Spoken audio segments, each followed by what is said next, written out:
Assalamualaikum warahmatullahi wabarakatuh. Saudaraku seiman dan seakidah.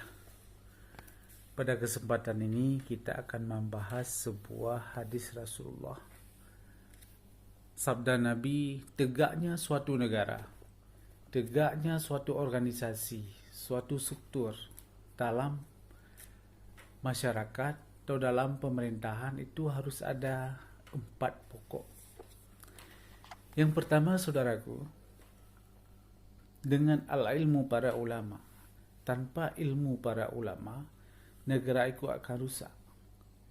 Tanpa yang menegur, tanpa yang membimbing akhlak, fikih, tauhid, tasawuf, tidak ada pada mereka, ini akan mulailah adegan-adegan setan. Mulailah rayuan-rayuan setan, sehingga menyesatkan seluruh manusia di permukaan bumi ini, sehingga kebenaran tidak ada, bercampur dengan halal dan haram.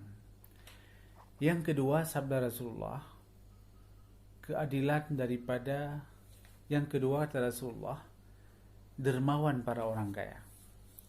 Kalau orang kaya itu ada dermawan, mau memberi, menyumbang, donatur, atau singkat kata ekonomi ada dalam suatu organisasi, dalam suatu negara, negara itu akan berjalan.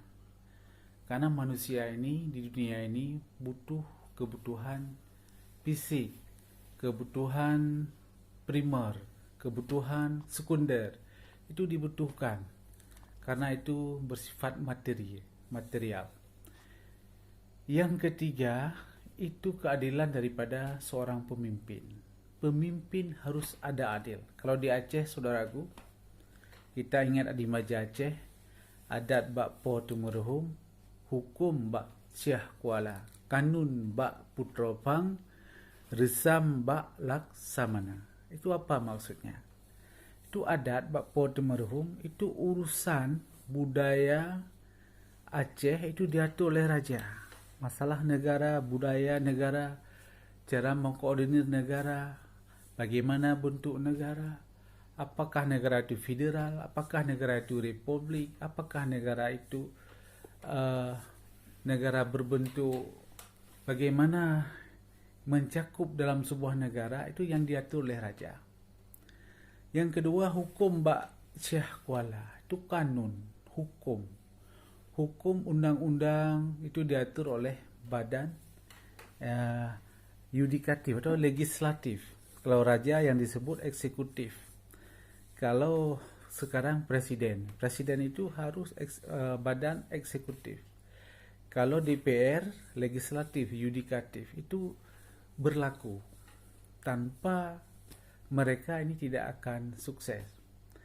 Hukum bak syah kuala.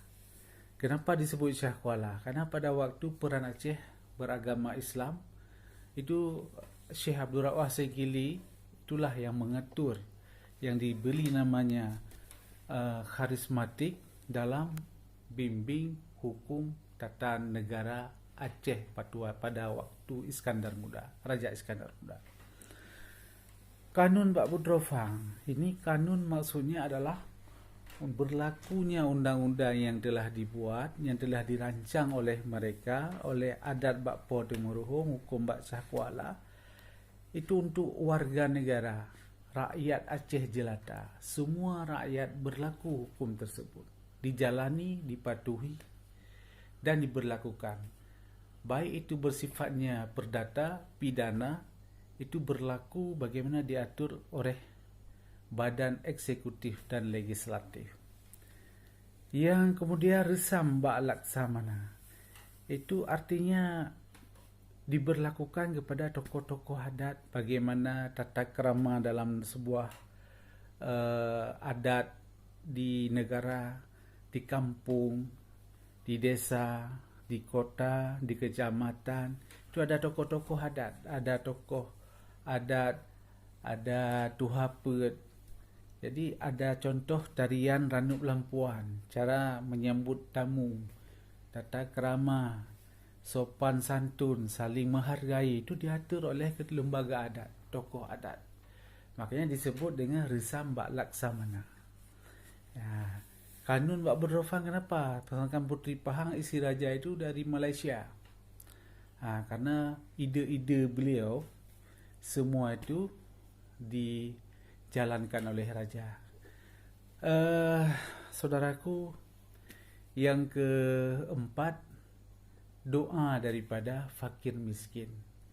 Kalau doa daripada fakir miskin, sabda Nabi SAW, itulah yang membuat berkah hidup dalam sebuah negara. Kalau mereka sengsara, mereka tidak tenang, mereka tidak diberlakukan dengan baik, pendukung tidak ada kepada badan eksekutif, legislatif akan hancur. Maka hancurlah sebuah negara. Oleh karena itu, hadis Rasulullah terbukti sekarang benar adanya. Jemaah yang dirahmati Allah, mudah-mudahan menjadi pelajaran bagi kita semua. Wallahu muwaffiq ila aqwamit thariq. Assalamualaikum warahmatullahi wabarakatuh.